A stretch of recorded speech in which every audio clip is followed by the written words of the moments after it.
Michael, I first came across the concept of the ghost door within the Bagua from you, but as Logan and I have applied it to the A.H. Halmert, we've done an episode called the unconscious feedback loop, where if we look at the 9 worlds and the different psychological aspects they represent of ourselves, we can see that unconscious realm in Helheim, that opens up that ghost door. But when you start doing that, it actually kind of creates a feedback loop where you're essentially just getting like stuck in this loop, because the unconscious trauma leads into the belief systems.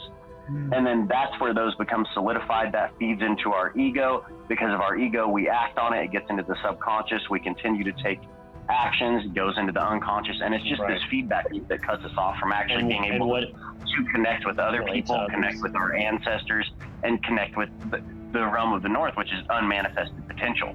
So we can't change anything. We just get stuck in the same trauma-based loop. And it all goes down to that unconscious programming, that trauma that has been put into our society over and over again, and then people are acting from this, and they're just stuck in this trauma loop that they can't get out of, and it keeps them stuck in dogma. I don't know if you realize this, but you just explained Kal-Sarp Yoga. Have you heard of that? I have not, no, but this was something that Logan and I, we were looking at the A.H. one day, and I was kind of like explaining it to him, and it like dawned on me of like what it really is. And I was like, well, fuck, that's good. Like, just totally blew my mind. And let me share it with you. And it's perfect because we'll have to look. So do me a favor. I'm going to stop talking so the camera will go back on you. And then I want you to point from the southwest to the northeast for just a second. So go ahead. Yeah. So this would be Helheim in the southwest, and then this is the northeast. This is Asgard. Okay. So what you just pointed to was the 2 directions of the nodes of the moon.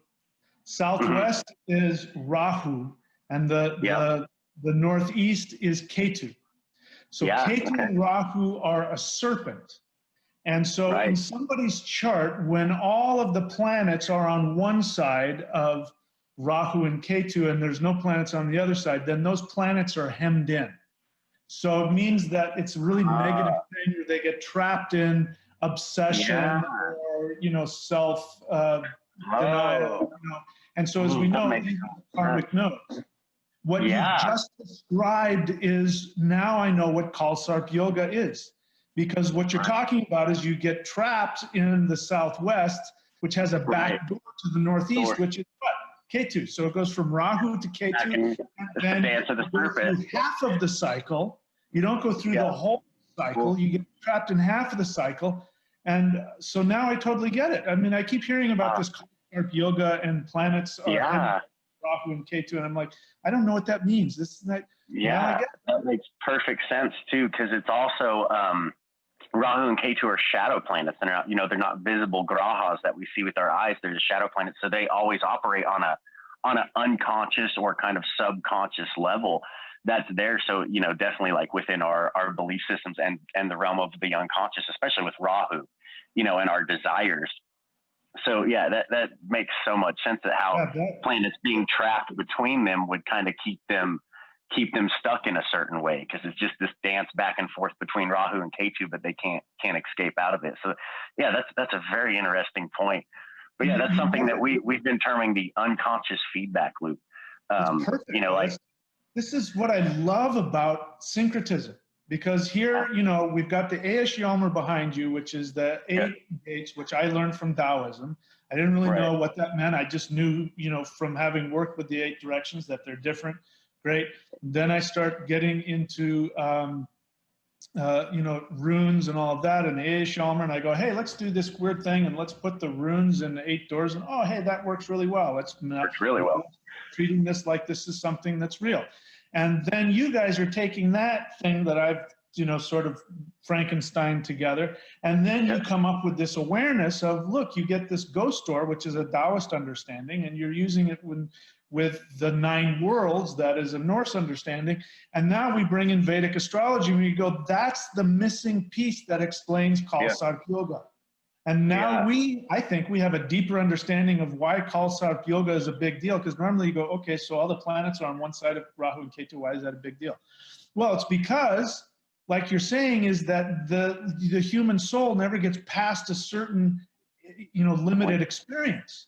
It goes from the ego to the unconscious, self-flagellation, back up into manifestation in the ego, and then the actions, and it never gets past to the west, which is awareness, which then goes to the northwest, which is moksha, which goes back to then recreation.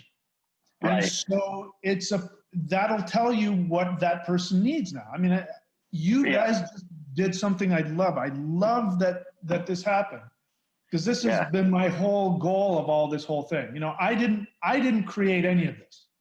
The stuff that I've come together, I didn't create it. I'm just picking up, these guys said this and that works. These guys said this. Let's see what happens. If this is a science and we put this together, this should fit. Oh, fits perfectly. And we'll take this. Nope, that doesn't fit. All right, let's put that up. And, it's not having an agenda of my thing or your thing. It's let's find the thing, whatever it is. Yeah. And if we look back, to bring all full circle, if we look back at the Hopi mythology that says that we were all one tribe at one point, and whatever our highest awareness said, let's go off into different directions and master the 5 elements or the 4 elements. Then let's come back together and let's put this thing together, and then we can reach our highest evolution, which is what the Hopi said, is that when the white man comes, because they knew he was coming, so when the white man comes to what we call the New World, if he's wearing a cross within a circle, which is our ancestors before Christianity would wear these Odin, the Eye of Odin, which is a cross within a circle. If they come over with a cross within a circle, they've remembered who they are and that we're brothers and we're going to come together and we're going to create heaven on earth. If he shows up and he's wearing a cross outside of a circle, then he's forgotten who he is, and you better run for the hills, because he's going to bring death and destruction. And it's interesting because the descendants of the Goths, who were, Germanic people who must have used that same symbol, the Spaniards were the first people who showed up, and they showed up wearing the, Catholic cross with no circle. And, now what you guys have just done today is you've taken this, I'm trying to do this thing. I'm not creating any of this. I'm just bringing things together that I see and trying to make it fit.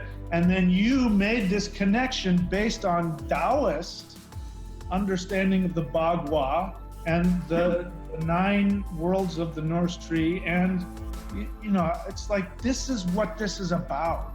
This is my dream is that we become these adventurers that are able to get our own personal shit out of the way and say, let's put this thing back together.